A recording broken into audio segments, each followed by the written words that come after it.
The morning light came in through the half-closed blinds, a pale ribbon of gold that cut across the old oak floor. I woke slowly, the sound of cicadas already humming outside the window. Austin heat pressed against the house like a heavy blanket, and for a moment I wished I could go back to sleep, to a time when the bed beside me wasn't empty. Emily's side was still untouched. I never could bring myself to move her pillow. It still smelled faintly of lavender.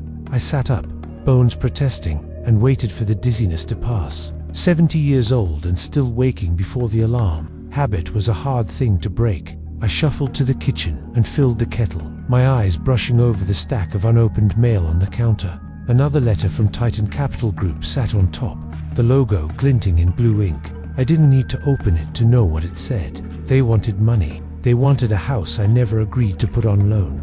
Coffee first, then the fight. When the smell of coffee filled the room, I carried the mug to the table by the window. The lavender bushes Emily had planted years ago were growing wild now, purple smudges against the brown grass. They were stubborn, like her. I thought about cutting them back each season and never did. They were the only thing she left that still bloomed.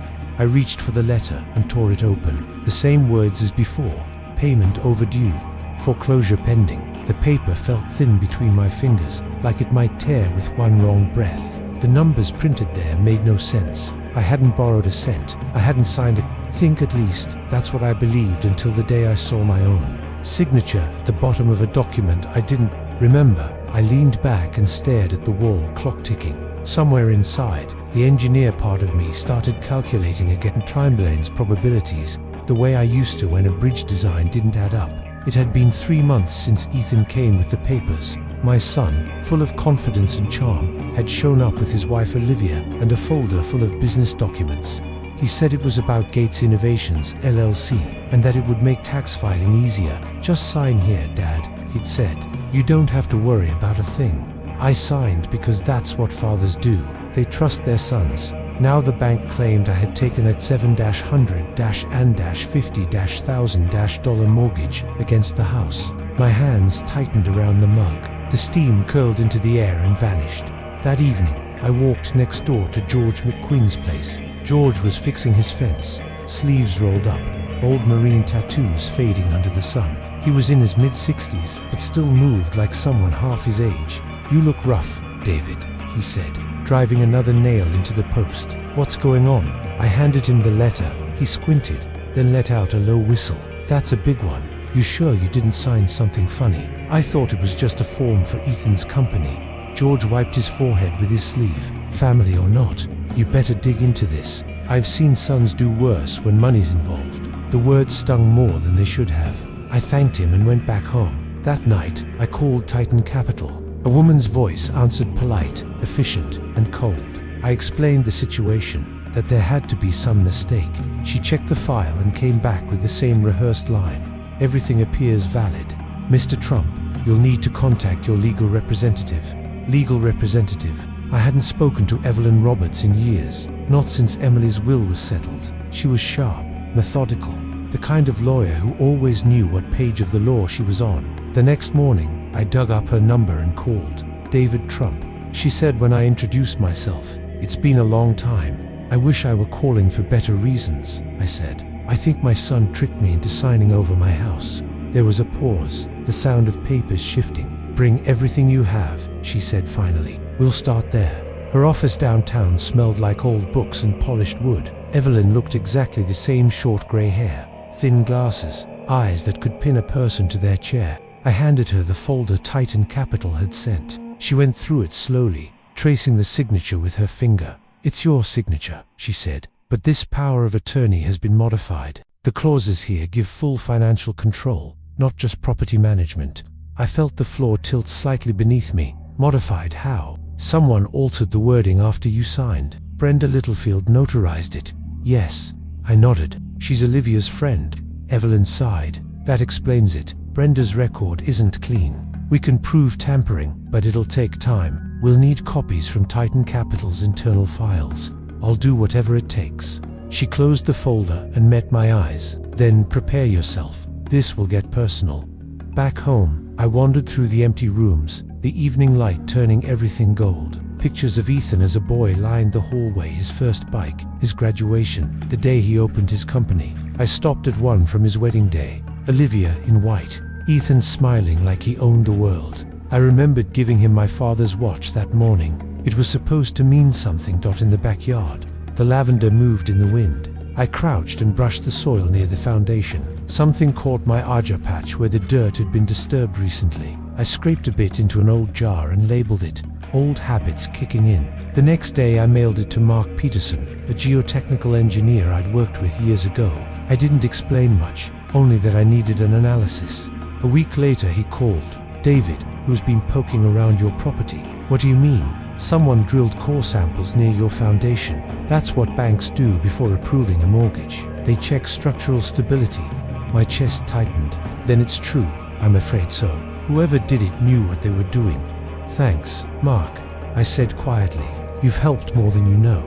The following days blurred together. I gathered everything: letters, bank statements, phone records, and built a timeline. Emily used to say I turned everything into an engineering project. She was right. I measured every detail, every call, every coincidence. By the time I was done, the pattern was obvious. Ethan and Olivia had used my trust as leverage to prop up their failing company. One night, George knocked on my door again, holding an envelope. This ended up in my mailbox. Looks important. Inside was an appraisal report valuing my house at over $1 million, signed by Olivia herself. Proof. I took it straight to Evelyn. She scanned it, then looked at me. This is enough to file an injunction. Titan Capital can't touch the property until this is resolved. Do it, I said.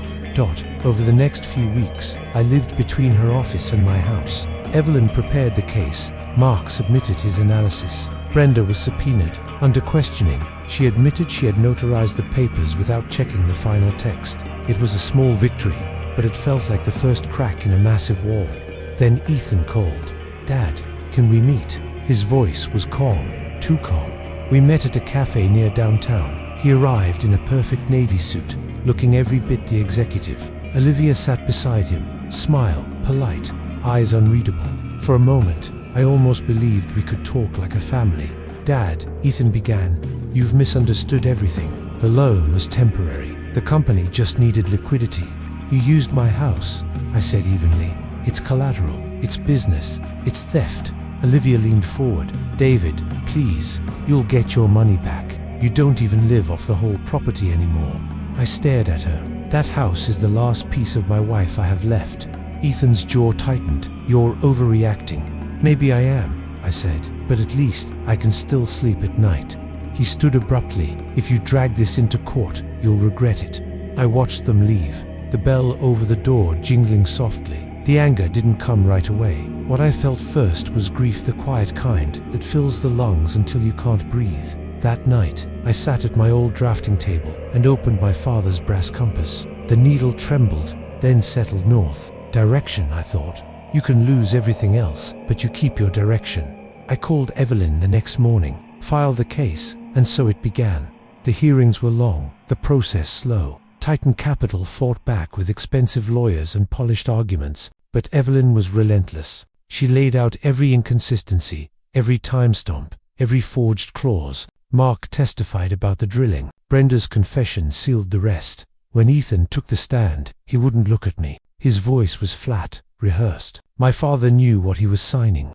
Evelyn asked one question that broke him. Then why alter the document afterward? Silence. The judge ruled in our favor. The loan was voided, the house safe. Titan Capital was fined for negligence. Brenda lost her license. Ethan and Olivia disappeared soon after. Their company folded within months. Victory didn't feel like joy. It felt like standing on a bridge after the storm, counting what was still standing. George came by one evening with a bottle of bourbon. We sat on the porch, watching the sunset burn over the hills. To justice, he said. 2 lessons learned too late, I answered. The lavender swayed in the wind. For the first time in years, the house felt light again. I closed my eyes and could almost hear Emily's voice in the breeze, soft and steady, telling me it was time to rest.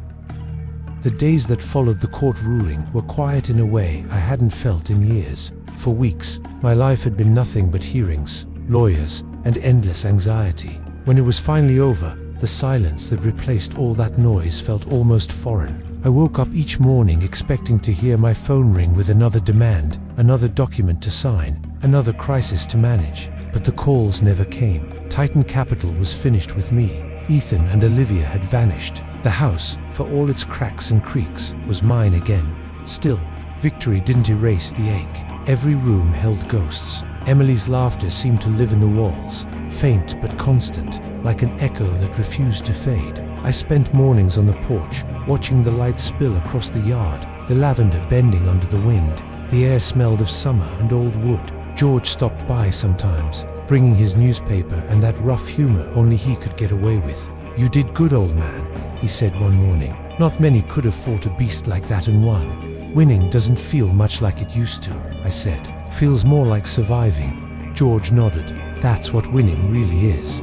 After he left, I walked around the property, taking notes the way I used to on job sites. The fence needed painting, the roof a few shingles replaced. Simple things, tangible work. Fixing something physical was easier than mending what had broken inside. I made a list. It felt good to have a list again. That afternoon, I opened my laptop for the first time in months. The internet was full of noise news, stock charts, stories about companies failing and rising overnight. Out of curiosity, I searched for Gates Innovations LLC.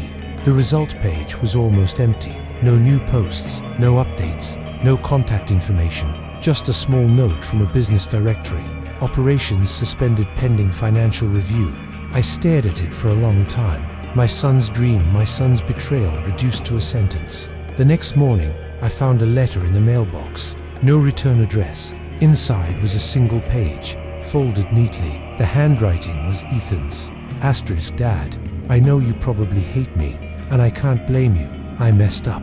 I thought I could fix everything before it got this far. Titan wasn't just alone, they had something on me. I signed things I didn't understand, and when it all fell apart, I panicked. I used your name because I thought I could make it right before you noticed. I was wrong. I don't expect forgiveness. Just know that I never meant for you to lose anything. Ethan, asterisk, I read it 3 times, then folded it back along the same creases. The paper trembled in my hand. Hate wasn't the word for what I felt. It was heavier than that. Pity, maybe. Grief. The kind you feel for someone still alive but already lost. That night, I couldn't sleep. I sat on the porch, the air warm and thick, the moon bright enough to see my own breath in its glow. Somewhere in the distance, a dog barked. I took another sip of bourbon and stared out across the lavender. Emily would have known what to say. She always did. But she was gone, and I had to find the right words on my own. The following week, Evelyn called. "David," she said, "I received an email from Titan's internal auditors. They've opened an investigation into their loan practices. It seems your case wasn't the only one. They want to interview you as part of a larger fraud inquiry." I frowned. "You mean they've been doing this to other people?" "Yes, elderly homeowners, mostly. Loans processed through falsified power of attorney forms. You might have been the first who fought back." A slow anger began to stir in me. "When do they want to meet?" "Next Thursday, if you're willing."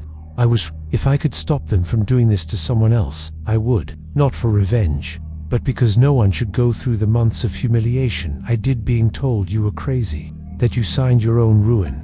On the day of the meeting, I wore my best suit, not for them, but for Emily. She used to say a man's dignity started with his collar. The Titan Capital headquarters stood like a mirror in the sun, steel and glass, 20 stories tall, reflecting everything and meaning nothing. I walked through the revolving doors and into the lobby, where a receptionist smiled without looking up from her screen.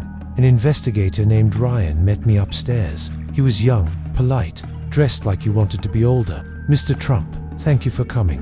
We've been reviewing internal files. The notary in your case, Ms. Littlefield, worked on several suspicious accounts. She's already lost her license." I said, "Yes, but the problem runs deeper. Some of these loans were initiated by intermediary shell brokers we can't trace yet. We believe Titan may have been compromised from within. Inside job, most likely. We're trying to identify the chain." I told him everything. How Ethan brought the papers, how Olivia smiled as I signed, how the drilling samples matched the appraisal. He took notes, nodded, asked quiet questions. When it was over, he said, "You may have helped us stop something much larger. Thank you, Mr. Trump." On the way out, I passed a wall of framed photos, Titan executives shaking hands at charity events, cutting ribbons at new buildings. The faces all smiled the same way. Too white, too perfect, too practiced. I wondered how many of them knew what had been happening behind their mirrored windows. Outside, the sunlight hit like heat from a forge. I loosened my tie and breathed. Across the street, I saw a familiar figure leaning against a car. Olivia, her hair tied back, sunglasses hiding her eyes. For a moment, neither of us moved. Then she gave a small nod, almost respectful, before getting into the car and driving away. That night, I sat with George on the porch again. He poured bourbon into 2 glasses. "You think you'll hear from Ethan again?" he asked. "Maybe," I said, "but I'm not waiting for it." He raised his glass. To peace, I said, and we drank. In the weeks that followed, life found a rhythm again. I fixed the fence, repainted the porch, replaced the shingles. My hands remembered the feel of work, of solving simple problems. Every evening, I'd sit outside, watching the sun dip below the trees. Sometimes I'd imagine Emily sitting beside me, her hand resting on mine. The loneliness was still there, but quieter now. Like a background hum I could live with. One morning I got a call from Mark Peterson. "David, thought you'd want to know. I've been consulting on that Titan investigation. Turns out the same forged documents were used in at least a dozen other states. They're shutting down branches." "Good," I said. "About time someone paid attention." Mark hesitated. "There's more.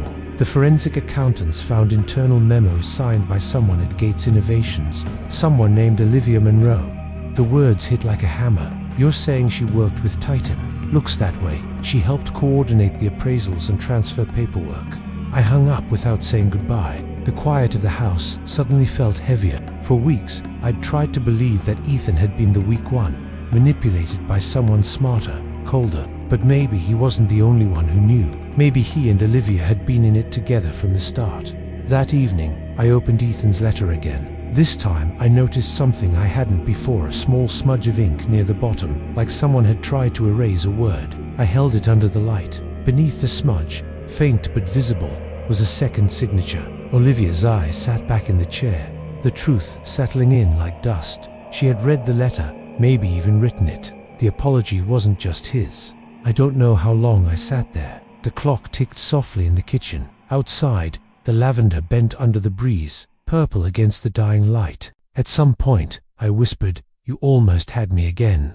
That night, I dreamed of the house collapsing, not violently, but slowly, each beam folding under the weight of its own rot. I woke before dawn, drenched in sweat, heart pounding. I walked to the porch and watched the first light crawl across the horizon. The air smelled like rain. Maybe that was what healing was, learning to breathe through what still hurt.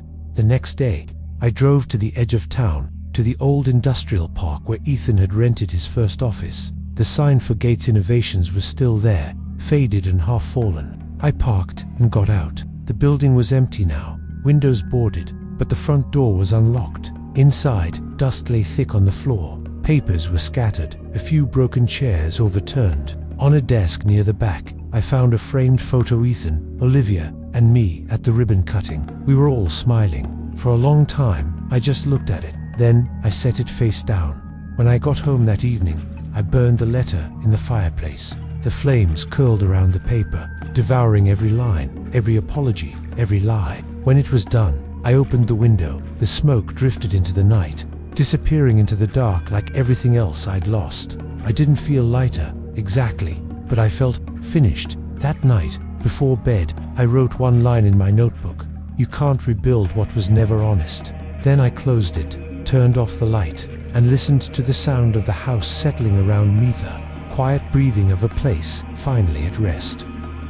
Rain came that weekend for the first time in months, soft and steady, washing the dust from the roof and the driveway. The smell of wet earth filled the air, and for once the house felt alive again. I stood at the window with a cup of coffee, watching the drops chase each other down the glass. Everything outside seemed to blur, like the world was giving me permission to forget a little. But forgetting was never my strength. I kept thinking about Olivia's signature, about how many choices had been made behind my back while I trusted them both. Maybe that's the worst part of betrayal. It doesn't arrive from your enemies. It comes wrapped in the faces you once loved. Later that afternoon, I heard footsteps on the porch. When I opened the door, Evelyn Roberts stood there holding a folder under her arm. "I thought I'd bring these in person," she said. "Titan's investigation is closing. They're sending final documents for your case." I invited her in. The house smelled like rain and old books. She handed me the papers, and I noticed her eyes linger on the photos in the hallway. "You've kept everything," she said quietly. "Hard to throw away what reminds you who you were," I replied. We sat at the kitchen table. She flipped through the folder, pointing out the last pages. "This confirms that all charges have been dismissed. You're clear, legally and financially. But there's more. Titan's internal audit uncovered secondary accounts linked to your name shell companies used to transfer funds offshore." I frowned. "To where?" "Cayman Islands, Luxembourg, Singapore. Small amounts, but consistent. They're tied to a subsidiary that lists Gates Innovations as a vendor. So Ethan's company was part of it." She nodded. "Indirectly, yes. But the person listed as financial officer was someone named Brenda Littlefield." I leaned back in disbelief. Brenda, again. She didn't act alone. Titan suspects she was part of a network. "Your case exposed the whole..." I rubbed my temples. "How much damage did they do?" "Millions. But you, David, you were the first to fight it publicly. They're calling your case the Trump precedent in the internal memos." I let out a tired laugh. "Never thought I'd be a precedent for anything good." Evelyn smiled faintly. "Sometimes standing up once is enough to change things for others." After she left, I walked outside. The rain had slowed to a drizzle, leaving the lavender heavy with drops. The scent was stronger now, almost overwhelming. I reached out and brushed a hand through it, feeling the cool water against my skin. Somewhere, deep in the soil, Emily's hands had planted these years ago. They'd outlasted everything Titan, the lies, even Ethan's ambition. That night, I found myself sitting at the drafting table again. I pulled out my old compass and began sketching. Not bridges this time, but the outline of the house, the beams, the foundation, the garden. Every line felt like reclaiming something. The pencil scraped softly against the paper, steady and deliberate. I wasn't rebuilding, not yet, but I was remembering how 2-days turned into weeks. Evelyn called again to tell me the federal regulators had taken over the Titan case. "You might be asked to testify," she said. "They're building charges against the executives." "I'll be there," I said.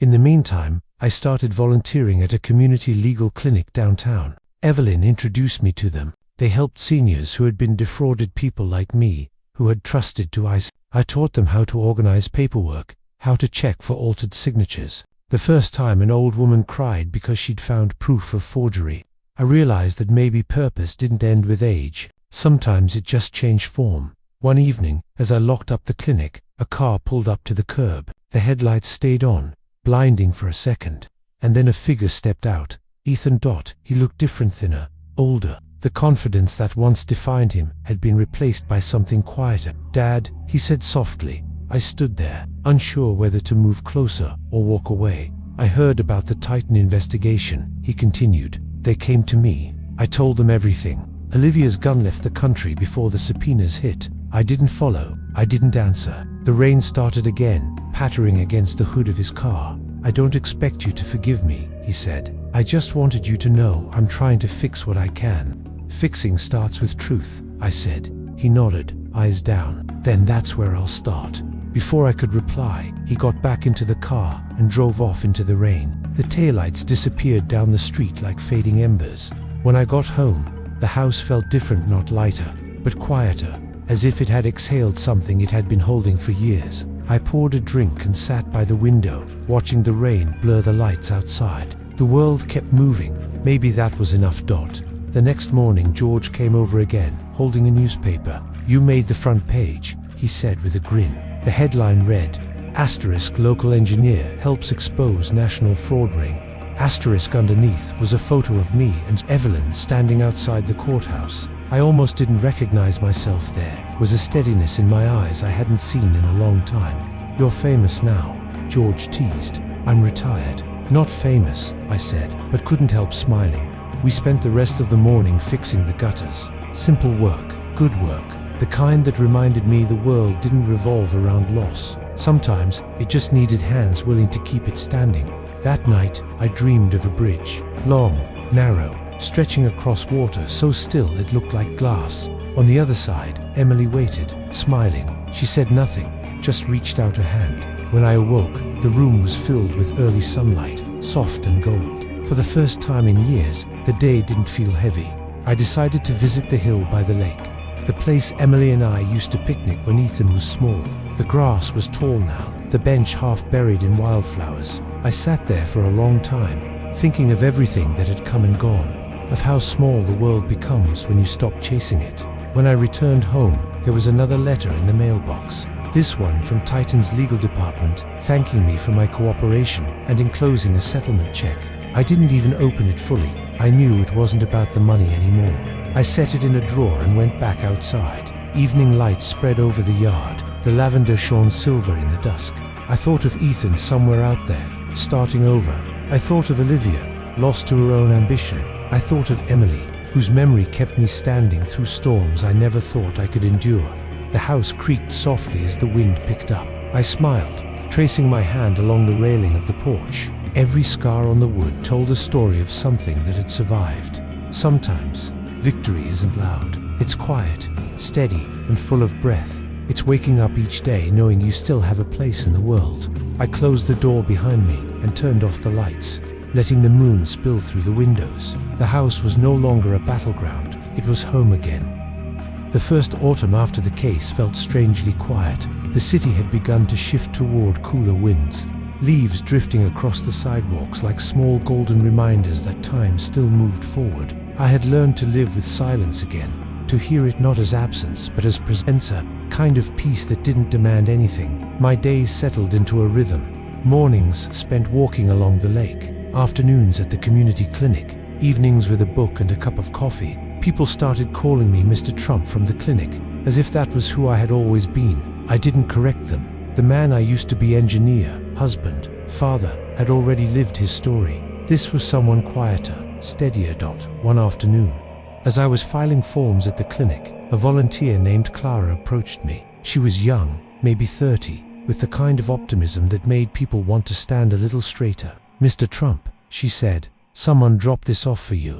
She handed me a sealed envelope. No return address, but I recognized the handwriting immediately. Ethan's eye took it home, set it on the kitchen table, and stared at it for an hour before opening it. The letter was short. Dad, I'm in Chicago now. I've been helping federal agents track what's left of Titan's network. They needed someone who knew the system from the inside. I'm not proud of how I got here, but maybe I can still do something good. If you ever find it in your heart to talk again, I'll be here. I folded the letter carefully and slipped it into the old notebook where I kept every document from the case. Forgiveness wasn't something you declared once. It was something you built, slowly, like a bridge over water you weren't sure would hold. Weeks passed. The clinic grew busier as the investigation reached the news. More people came forward, retirees, veterans, widows, with stories that echoed mine. Evelyn joined our advisory board, offering legal guidance. Mark donated software to digitize records. Even George volunteered a few hours each week, fixing leaky faucets and building new shelves. One evening after closing, Clara sat beside me on the porch outside the clinic. "You ever think about going back to engineering?" she asked. I smiled. "I think about it the way you think about an old house. You love it because it built you, not because you need to live there again." She nodded, thoughtful. "You're good at fixing things, though only if they stay still long enough," I said, and she laughed. That night, I walked home through the quiet streets. The moon hung low, pale and round, reflected in puddles from a recent rain. When I reached my front gate, I saw something waiting on the porch, a small package, wrapped in brown paper. No label. I carried it inside, set it on the table, and unwrapped it slowly. Inside was a brass compass. My father's compass, the one I had given Ethan on his wedding day. A note lay beneath it, written in the same careful hand as the letter. "Some things find their way home." I turned the compass in my hand, feeling the weight of it, the smooth curve of the lid. The needle quivered, then pointed north. For the first time in a long while, the direction felt clear. Over the next months, I began rebuilding small things, not houses or bridges, but trust. Ethan called once, then again. We spoke carefully, like men learning a language they had both forgotten. He told me about his work with the investigators, how Olivia's trail had gone cold overseas. "They think she had help," he said, Someone from Titan's upper ranks. Will they find her? Eventually. People like that always think they're smarter than the world. He paused. Dad, I don't expect anything from you. I know, I said, but I still hope you do better. I will. After we hung up, I sat in the quiet for a long time. I wasn't sure if healing meant forgetting or simply living without the need to rewrite what happened. Maybe it meant neither. Maybe it meant you learned to breathe with the cracks still showing. Winter arrived early that year. Frost covered the windows in intricate patterns, like veins of silver. The lavender outside had wilted, sleeping under the cold earth. I covered the beds with straw, whispering a promise to Emily that they'd bloom again come spring. On Christmas Eve, George stopped by with a pie. You know, he said, for a man who swore he hated the holidays, you've got more decorations than anyone on the block. Emily made me promise, I said. She'd be proud, he replied, setting the pie on the counter. And she'd say you should stop working so hard. I'm retired, remember? He laughed. Retirement just means you stopped getting paid for what you do. We spent the evening talking about everything and nothing, the kind of conversation that stretches softly into the night. When he left, I sat by the fire, the compass resting beside me on the mantel. Its needle gleamed faintly in the light. Days turned to weeks, weeks to months. Spring crept back, green and new. The lavender returned, stubborn as ever. One morning, I got a call from Evelyn. David, she said, the investigation's final report just came in. You'll want to read it. At her office, she handed me the thick file. It's over, she said. Titan Capital Group is officially dissolved. The federal court approved restitution for victims. You'll be reimbursed for everything you lost and more. I nodded slowly. Money won't change much. No, she agreed, but it closes the circle. There was a long silence before she added, they also arrested one of Titan's former executives. Guess who she was working with overseas? I felt my stomach tighten. Olivia. Yes, she's being extradited. Ethan's testimony helped make it happen. I exhaled, the air leaving me like a weight I didn't know I'd still been carrying. Then maybe it's finally done. Evelyn smiled faintly. It's as done as things like this ever are. When I got home that evening, I stood on the porch watching the sunset burn low behind the trees. The sky was streaked with orange and violet, the same colors Emily loved. The compass sat in my pocket, warm from my hand. Somewhere, far away, my son was rebuilding his life too. That was enough. I spent the next few weeks writing everything down the case. The court battles, the letters, even the rain on the night Olivia left. Not to publish, not to prove anything, but so I wouldn't forget how far we'd come. The notebook filled slowly, page by page, until it felt like closure bound in paper. By early summer, I found myself back at the hill by the lake. The bench was clean now. The wildflowers had grown tall around it. I sat there until the sky turned purple and the first stars appeared. The air smelled of lavender, carried from home by the wind. I thought about everything Emily used to say about second chances. She'd always believed people could change if they faced themselves honestly. Maybe Ethan finally had. Maybe I had too. When I stood to leave, I whispered into the dusk, "We're okay now." The wind moved through the grass like a reply. Back home, I placed the compass on the table beside the notebook. Two symbols of direction, one to find the way, the other to remember it. That night, I slept without dreams for the first time in years. The courthouse smelled like old wood and cold coffee. I had been in enough of these rooms to know that justice didn't have a scent of triumph. It had the smell of tired people doing their jobs, of papers passed from one hand to another, of patience stretched thin. I stood by the window, watching the morning light crawl across the marble floor. In a few minutes, they would call my name, and I would walk into that courtroom for the last time. Evelyn sat beside me, flipping through her notes. "You ready?" she asked without looking up. "As I'll ever be," I said. My voice sounded calmer than I felt. "It's the final hearing," she reminded me. "Olivia's extradition was approved. Ethan's already given his statement." I nodded. "And I'll give mine. Then maybe I can finally stop waking up with all this still in my head." She smiled faintly. "Closure doesn't always look like peace, David. Sometimes it just means you stop fighting the same battle twice." The bailiff opened the door and called my name. The sound echoed against the stone walls like a gavel already falling. I followed him into the courtroom. Olivia sat at the defendant's table, dressed in grey, her hair tied back in the same neat knot I remembered from Ethan's wedding. She didn't look at me. Her lawyers whispered around her like a flock of crows, black suits shifting in unison. Ethan was there too, across the aisle, sitting quietly behind the prosecution bench. He looked older than his years, thinner, hollow-eyed but steady. When our eyes met, he nodded once. That was enough. The judge entered, and the room rose. The proceedings began. Olivia's lawyers argued for leniency.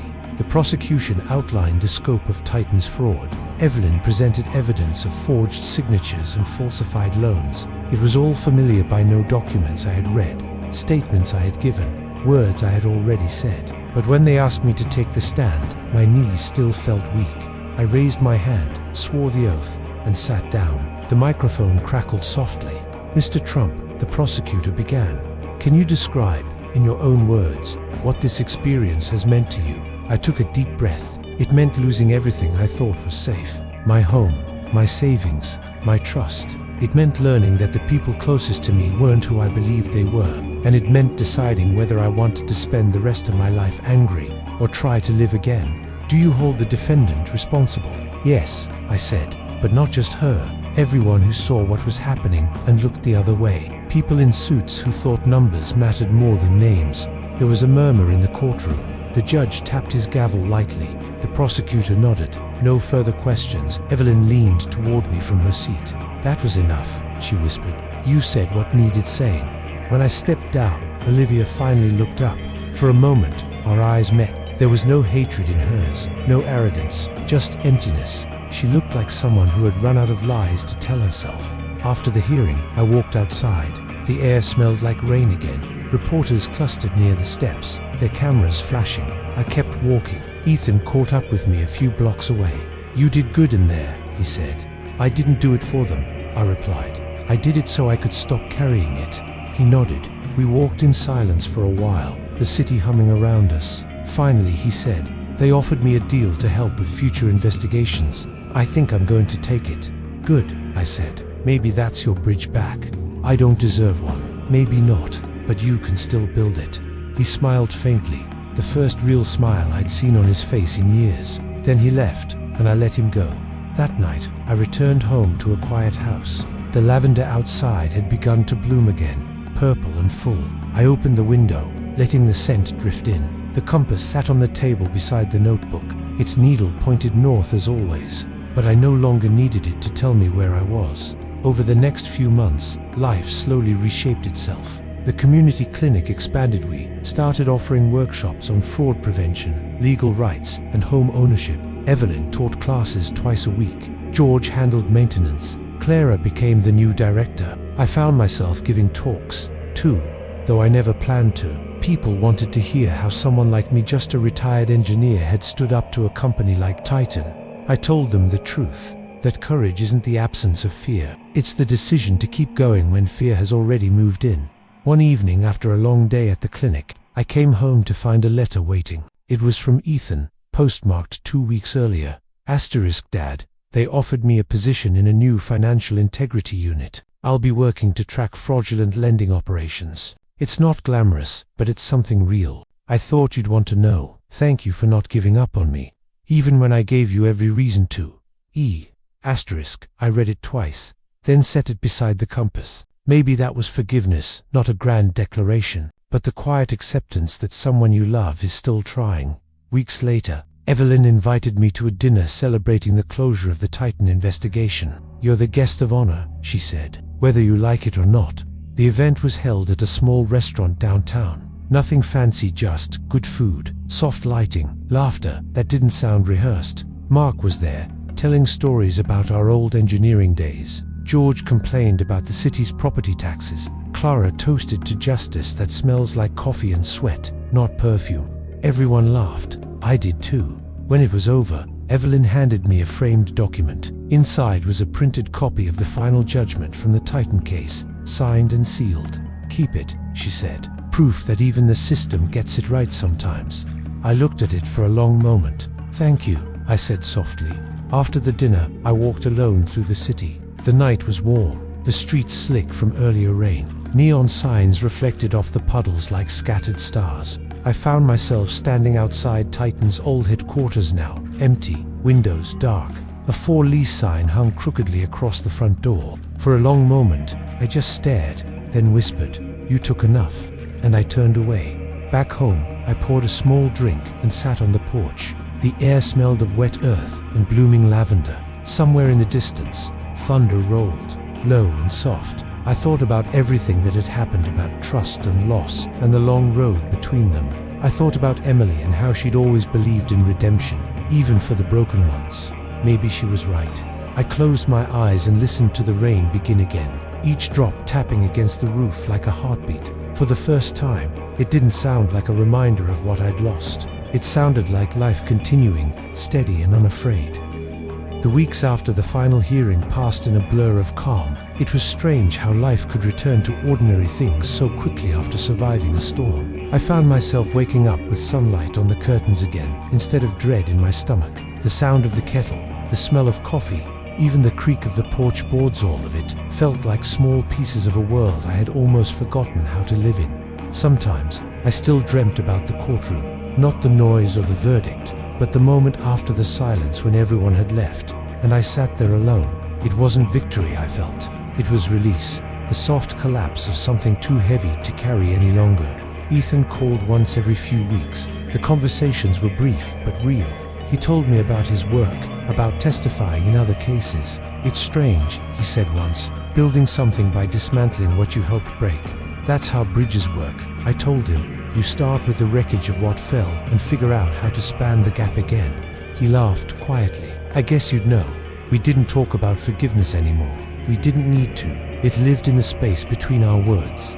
The clinic continued to grow. One morning, Clara burst into my office with her usual energy. "We got the grant," she said, waving a letter. "The city's funding a new program, financial safety education for seniors. They want us to lead it." "That's good news," I said, smiling. "You'll handle the planning." She crossed her arms. "We'll handle it, Mr. Trump. You're still our figurehead, remember? Figureheads are supposed to look dignified, not tired." "You look fine," she said, already walking out. "Just don't forget to shave before the interview next week." I chuckled. Life, it seemed, had no shortage of small orders to keep a man humble. That evening, I sat on the porch with George. He had brought a small radio, the kind that still picked up the old AM stations. Music drifted through the humid air, soft jazz, a trumpet rising and falling like a heartbeat. "You ever think about leaving this place?" he asked suddenly. "Sometimes," I admitted, "but the house feels different now. It's not a wound anymore." He nodded. "You earned that peace."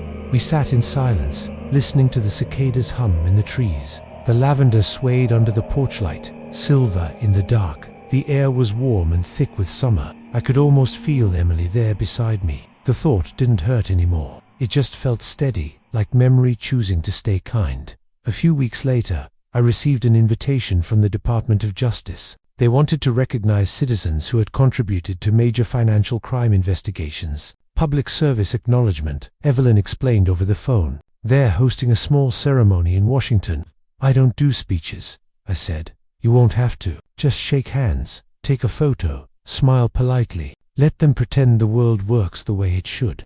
I laughed. "Fine. One photo." When the day came, I traveled east by train. The landscape slipped past in long ribbons of green and gold. Somewhere between Austin and Washington, I realized it had been years since I'd left Texas. The movement felt good. The sound of the wheels on the tracks was steady, rhythmic, almost like breathing. The ceremony was held in a tall marble building with too much echo. People wore suits that fit too perfectly and smiles that didn't reach their eyes. Still, there were good moments. I met a retired teacher from Michigan who had exposed a pension scam, a nurse who stopped a hospital billing fraud, a small-town accountant who refused a bribe and uncovered embezzlement. We were all ordinary people who had simply refused to be quiet. When it was my turn to go on stage, the applause felt distant. A woman in a navy dress handed me a plaque. It read, "For integrity and perseverance in the pursuit of justice." I thought about Emily, about her laughter, about Ethan as a boy building toy bridges in the living room. The applause faded, and I smiled because I finally understood something. You don't fight the world to win, you fight it to stay human. After the ceremony, I walked alone to the reflecting pool. The water was still, mirroring the sky. I sat on the edge and took the compass from my pocket. Its needle pointed north, as always, steady and sure. But this time, I turned it slowly until it faced south. "Direction's what you make of it," I said quietly. "Not where it points, but where you choose to walk." That night, back at the hotel, I couldn't sleep. The city hummed outside the window, cars whispering down the streets below. I picked up the phone and called Ethan. He answered after a few rings. "Dad, just wanted to tell you, I'm proud of you." There was silence on the line, then a rough breath. "You don't have to say that." "I know," I said. "That's why I did." He laughed softly, and I could hear the smile in his voice. "Thanks, Dad, that means a lot." When I returned to Austin a few days later, the lavender was in full bloom. The air was heavy with scent, bees drifting lazily between the flowers. I stood there for a long time, letting the light settle on my skin. For the first time, I didn't feel like I was standing in the aftermath of something. I was standing in the middle of something still alive. The next morning, I opened the notebook where I had been writing everything down. The pages were nearly full now, each one a chapter of the life I had rebuilt. At the end, I wrote a single line: "What was broken doesn't have to stay that way." I closed the cover and placed it beside the compass. Then I brewed coffee, stepped outside, and watched the day begin. A week later, Clara insisted I attend the launch of the city's new outreach program. The event was held in a community hall filled with banners and folding chairs. Reporters were there too, cameras flashing as speeches were made. When Clara introduced me, I nearly refused to speak, but the crowd looked at me expectantly, and I couldn't walk away. I stepped up to the microphone. "I'm not much for speeches," I began, "but if there's one thing I've learned, it's that silence protects the wrong people. If something feels wrong, it probably is. Don't let anyone tell you your signature doesn't matter. It's your name. Guard it. And if someone tries to take it, fight." The applause was warm and real. For once, it didn't feel like a performance. It felt like community. Afterward, a woman approached me. She was older, with a calm face and kind eyes. "You don't know me," she said, "but Titan tried to take my house too." I almost gave up. "Then I heard your story on the news. You saved me, even if you didn't know it." Her words caught me off guard. I managed to smile. "Then it was worth it." When I got home that evening, I found another envelope in the mailbox. No name, no return address, just like before. Inside was a single Polaroid photo. It showed a street somewhere overseas, lined with trees. On the back, written in neat handwriting, were 3 words: "I am learning." No signature, but I knew who it was from. I placed it in the notebook, between the pages about forgiveness and loss. Then I went outside, sat on the porch, and watched the sky turn gold. Sometimes, redemption doesn't come in words. It comes in silence, in the steady turning of seasons, in the lavender that keeps blooming no matter how many winters it endures.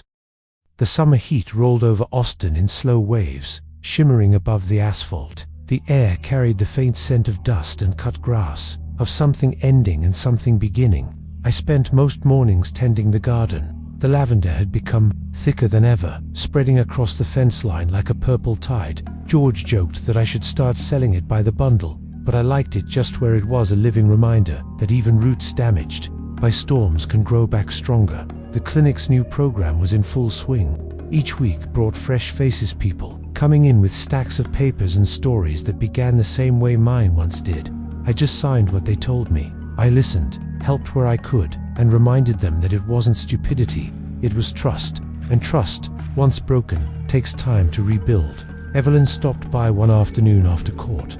"I'm finally retiring," she announced, setting down her briefcase. "The firm's in good hands now."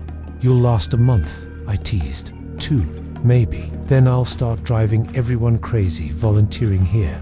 "You'd fit right in," I said. We shared a laugh that carried the ease of 2 people who had seen the worst and made it through. As the day faded, she glanced toward the lavender field. "You know, I think Emily would have loved this view." "She would," I said softly. "She used to call this her quiet place, even before it was planted." "You've made it something more," Evelyn said. "A place where broken things learn they can still grow." After she left, I sat on the porch watching the sun dip below the horizon. The light caught the compass on the table beside me. Its needle trembled for a moment, then steadied. I realized I hadn't looked at it in weeks, maybe because I no longer needed it. I knew where I was. The next morning, I received an email from Ethan. The subject line was simple: Moving forward, inside he wrote, *Dad, we're expanding the integrity unit overseas. They want me to lead the team. It feels strange chasing ghosts across borders, but it's honest work. I'll visit soon. I'd like to see the lavender again. I smiled as I read it. Somewhere inside, the knot I'd carried for years loosened a little more. I replied simply, I'll be here, always. Days turned to weeks, and then 2 months. Time has a way of softening sharp edges, of sanding anger down into something quieter. I still thought of the past, but not with bitterness. It had become part of the story, necessary, instructive, and, finally, finished. One morning, George came over with his toolbox. I hear the clinic's adding a new wing, he said. Need a few extra hands? Always, I said. We spent the day hammering beams, painting trim, and laughing like we were 20 years younger. When the work was done, we stood back to admire it, a place built from persistence and second chances. Later that evening, the town held a small ceremony to celebrate the clinic's expansion. Clara gave a speech full of gratitude and fire, the kind of words that made people believe in things again. Then she called my name. I wasn't expecting it. I walked up to the podium, feeling every eye on me. I never planned to stand here, I said. I never planned any of this. But sometimes life doesn't ask for plans. It asks for patience. We all lose something along the way: money, homes, people we love. The trick isn't to get it back. It's to learn what still matters after it's gone. There was quiet when I finished, then applause, soft at first, then swelling like wind through trees. I caught Clara's eye. She smiled through tears. For a moment, I thought of Emily again, how she would have clapped the loudest dot after the event. I walked home under the stars. The night was warm, the sky clear. When I reached my porch, I found a familiar silhouette waiting there. Ethan, he stood slowly, hands in his pockets, unsure. Hey Dad, hey son, I said, my throat tightening. I'm on leave for a few days, he said. Wanted to see the place. It's yours to see, I said. Come on in. We sat on the porch for hours, talking about his work, about the team he led, about how he'd stopped drinking coffee and started running again. The easy things, the human things. Somewhere between stories, he looked out at the lavender and said, Mum would have been proud of you. I felt something catch in my chest. I think she'd be proud of both of us. He nodded, eyes glistening. You ever think she knew all this would happen? She always believed in balance, I said. Said the world finds its own way back to even. Maybe this was ours. When he left the next morning, he hugged me tight. I'll come back soon, he said. You better, I told him. The weeds don't pull themselves. He laughed as he walked to his car, the sound fading down the road. I stood there until he disappeared around the corner, the sunlight spilling over everything. That night, the air turned cool. I lit a small fire in the living room, sat down with the notebook one last time, and flipped through the pages. So many words, so many moments. At the end, I added a final line. Everything I lost taught me how to keep what matters. Then I closed it and placed it beside the compass on the table. The house creaked softly, as if sighing in contentment. Outside, the wind moved through the lavender, carrying the scent through the open window. I leaned back, closed my eyes, and listened. For the first time, I felt not like a survivor, but simply a man, still alive, still learning, still loving, still here. And that was enough.